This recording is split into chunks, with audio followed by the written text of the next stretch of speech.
अगर आपको कटिंग से नए पौधे तैयार करने का शौक़ है तो अप्रैल और मई के महीनों में भी आप नए पौधे कटिंग के द्वारा तैयार कर सकते हैं।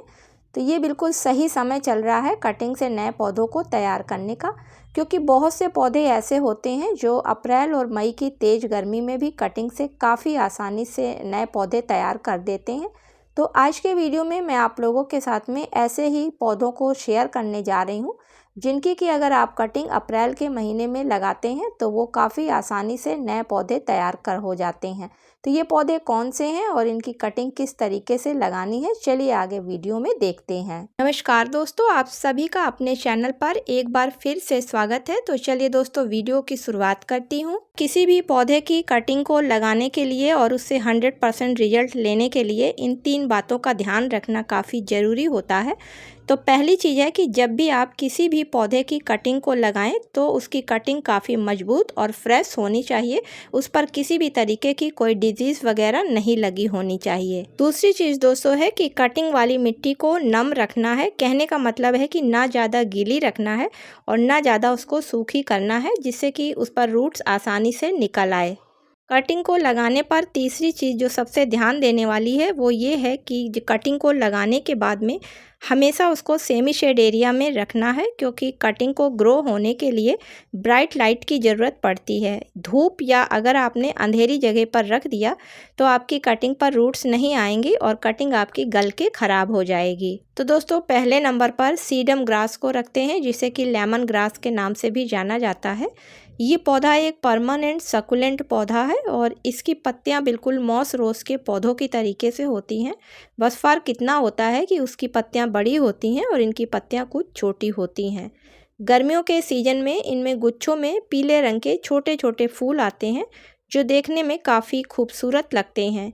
इन पौधों को छोटे गमलों में या फिर हैंगिंग बास्केट में अगर लगाया जाता है तो देखने में काफ़ी खूबसूरत लगते हैं। इन पौधों को ज़्यादा धूप और ज़्यादा खाद की ज़रूरत नहीं पड़ती है। सिर्फ सुबह की 3 से 4 घंटे की अगर धूप मिल जाती है तो वो काफ़ी होती है। ये एक परमानेंट पौधा है और इसे आप बहुत आसानी से नर्सरी से या फिर अगर किसी के घर में लगा हुआ है तो एक छोटी सी कटिंग लाकर अपने घर में अप्रैल और मई के महीने में बहुत आसानी से लगा सकते हैं। अगला पौधा हमारा वॉन्डरिंग ज्यू का है। तो दोस्तों ये भी बहुत आसानी से अप्रैल और मई के महीने में कटिंग से ग्रो हो जाता है। किसी के घर से अगर आपको एक छोटी सी कटिंग मिल जाती है या आप नर्सरी में जाते हैं तो नर्सरी वाले भैया एक छोटी सी कटिंग अगर आपको दे देते हैं तो आप उसे लाकर किसी भी गमले में लगा दें तो आप देखेंगे कि 10 से 15 दिनों के अंतर पर इसमें छोटी छोटी रूट्स आने लगती हैं और इन पौधों की कई वैरायटी आती हैं। किसी को भी आप बहुत आसानी से लगा सकते हैं और ये पौधे देखने में काफ़ी खूबसूरत लगते हैं। छोटे पॉट में या फिर हैंगिंग बास्केट में इनका देखने का लुक ही अलग होता है। अगला पौधा हमारा स्नेक प्लांट, जिसको कि सेंसेवेरिया के नाम से भी जाना जाता है। इसमें 2 वैरायटी पाई जाती हैं, एक वेरीगेटेड होती है और दूसरी वाली सिंपल होती है। इसके फ्रेंड्स एक पौधे से बहुत आसानी से कई नए पौधे तैयार किए जा सकते हैं। पहला होता है कि इसकी प्लांट्स की रूट्स के पास से नए नए बेबी प्लांट्स छोटे छोटे निकलते हैं, जिनको कि अलग करके नया पौधा तैयार किया जा सकता है। या फिर आप इसकी एक पत्ती को छोटे छोटे टुकड़ों में काट लें और हर कटे हुए टुकड़े पर बहुत जल्दी रूट्स आ जाती हैं और एक नया प्लांट्स तैयार हो जाता है, क्योंकि इस प्लांट्स की लीफ में इतनी क्षमता होती है कि कटिंग वाले भाग पर रूट्स को निकाल देती है। स्नेक प्लांट की लीफ से अगर आप नया पौधा तैयार करेंगे तो उस लीफ पर रूट आने में कम से कम 25 से 30 दिन का समय लगता है। इतने समय बाद इस पर रूट्स आनी शुरू हो जाती हैं। अगला पौधा हमारा पुदीने का है। पुदीने की कटिंग को भी मई में बहुत आसानी से ग्रो किया जा सकता है, क्योंकि इस महीने में ये पौधे काफ़ी पुराने हो जाते हैं और इनके स्टेम पर रूट आने लगती हैं। तो फ्रेंड्स आपने देखा होगा कि जब पौधा पुराना हो जाता है तो इसके तने जो हैं वो ब्राउन कलर के हो जाते हैं और नोट्स के पास से अपने आप ही जहाँ मिट्टी टच कर रही होती है वहाँ से रूट्स निकलने लगती हैं। तो अगर आप कटिंग लगाना चाहते हैं तो उन नोट्स के पास से हटा के और उसको आप किसी दूसरे गमले में शिफ्ट कर लें तो आपका नया पौधा इस तरीके से तैयार हो जाएगा। अगला पौधा हमारा मॉस रोज, जिसको कि पोर्चुलाका के नाम से भी जानते हैं और इसी फैमिली का दूसरा मेंबर पर्सलेन है। दोस्तों इन दोनों पौधों की कटिंग को आप अप्रैल और मई में किसी भी महीने में लगा सकते हैं। काफ़ी आसानी से इनकी कटिंग ग्रो हो जाती है। 3 से 4 दिन में नई रूट्स भी आने लगती हैं। हर तरीके की मिट्टी में इनकी कटिंग ग्रो हो जाती है। बस कटिंग को लगाने के लिए आपको पुराने पौधे से एक हेल्दी ब्रांच को लेना होगा और कटिंग अगर आप 3 से 4 इंच की लेते हैं तो उस पर जड़ें बहुत जल्दी आ जाती हैं। अगला प्लांट हमारा जेट प्लांट है। जेट प्लांट की कटिंग भी बहुत आसानी से मई के महीने में लग जाती है और इसकी कटिंग को लगाने के लिए अगर आप रिवर सैंड का इस्तेमाल करते हैं तो उसमें रूट्स बहुत जल्दी आ जाती हैं और इसकी कटिंग फ्रेंड्स कभी भी फेल नहीं होती है। अगला पौधा हमारा स्पाइडर प्लांट का है। तो दोस्तों इसको भी अप्रैल मई के महीने में काफ़ी आसानी से कटिंग के द्वारा ग्रो किया जाता है। ये पौधा काफ़ी लकी पौधों में माना जाता है और इसको रिबन प्लांट के नाम से भी जानते हैं क्योंकि इसकी पत्तियां बिल्कुल रिबन की तरीके से होती हैं देखने में, इस वजह से इसको रिबन प्लांट भी कहते हैं। इसकी साइड रूट्स पर नए नए पौधे बनते हैं जिसको कि कट करके नया पौधा काफ़ी आसानी से मार्च और अप्रैल के महीने में तैयार किया जा सकता है। अगला पौधा हमारा टर्टल वाइन का है। तो दोस्तों टर्टल वाइन की कटिंग को लगाना काफ़ी आसान होता है। मार्च से मई के बीच में आप कभी भी इसकी कटिंग को काफ़ी आसानी से लगा सकते हैं।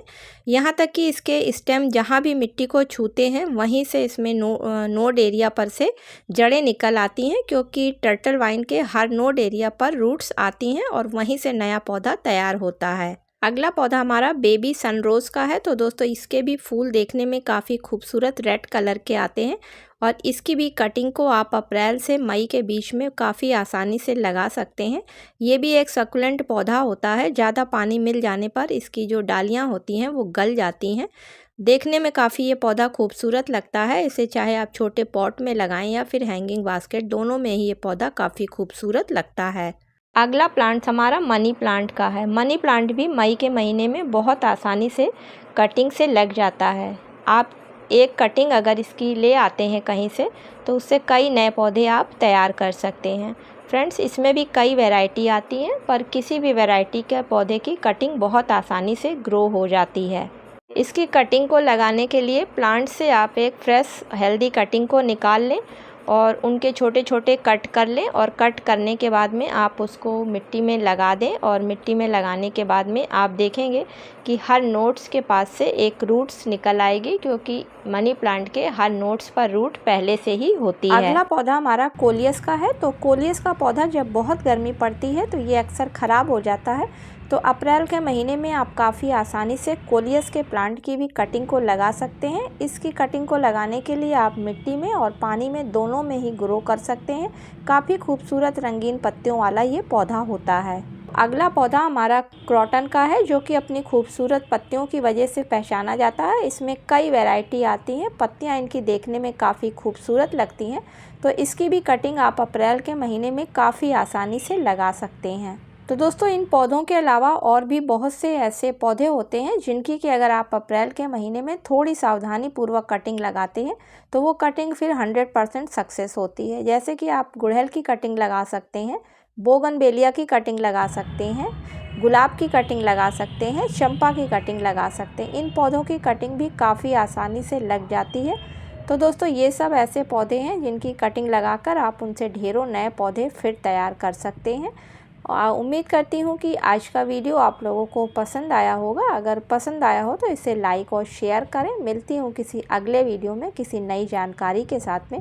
तब तक के लिए दोस्तों हैप्पी गार्डनिंग।